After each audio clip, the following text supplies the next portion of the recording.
ASP ವರ್ಗಾವಣೆ ಅವರ ಅವಧಿ ಮುಗಿದಿದೆ.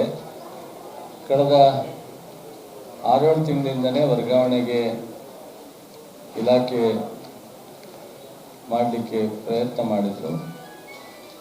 ನಾನು ಸಹ ಅವರಿಗೆ ಒಂದು 5-6 ತಿಂಗಳು ಮುಂದುವರಿಸಿ ಅಂತ ಹೇಳಿದ್ದೆ. ಹೋಮ್ ಮಿನಿಸ್ಟ್ರಿಗೆ ಮುಂದುವರಿಸಿದ್ರು. ಬಹುಶಃ ಡಿಸೆಂಬರ್ ಗಂಟ ಮುಂದುವರಿಸಲಿಕ್ಕೆ ನಾನು ರಿಕ್ವೆಸ್ಟ್ ಮಾಡಿದ್ದೆ. ಮಧ್ಯದಲ್ಲಿ ಬೇರೆ ವರ್ಗಾವಣೆ ಆಗೋ ಸಂದರ್ಭದಲ್ಲಿ ಇದಾಗಿದೆ.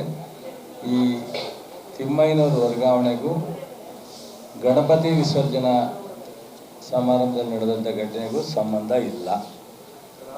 ಅವರು ಉತ್ತಮವಾದಂಥ ಕೆಲಸವನ್ನು SP ಜೊತೆ ಕೋಆರ್ಡಿನೇಷನ್ ಮಾಡ್ಕೊಂಡು ಮಾಡಿದ್ದಾರೆ.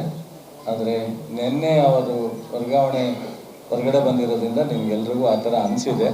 ಅದೆಲ್ಲ ಬಿಟ್ಬಿಡಿ, ಅದನ್ನು ಬಿಟ್ಟು ಮುಂದೆ ಹೇಳಿ. ಅದೇ ಹೇಳಿದ್ದಲ್ರಿ, ಆರ್ಡ್ರು ಇದರಲ್ಲಿ ಇತ್ತು, ಅದಾಗಿದೆ.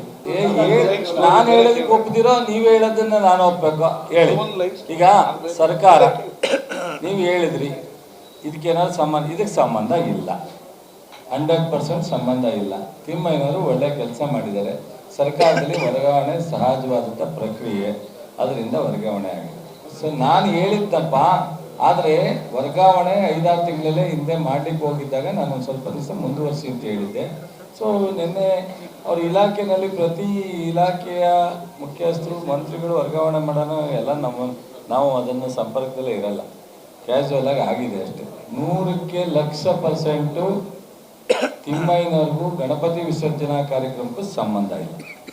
ಇನ್ನು ಅಷ್ಟಕ್ಕಿಂತ ಇನ್ಯಾವ ಕರೆಕ್ಟಾಗಿ ಅಥೆಂಟಿಕೇಟ್ ಆಗಿ ಹೇಳ್ಬೇಕು. ಪೊಲೀಸ್ ವೈಫಲ್ಯ ಇಲ್ಲ ಉಂಟು ಎನ್ನುವ ತನಿಖೆ ನನಗೆ ರಿಪೋರ್ಟ್ ಬಂದಿಲ್ಲ.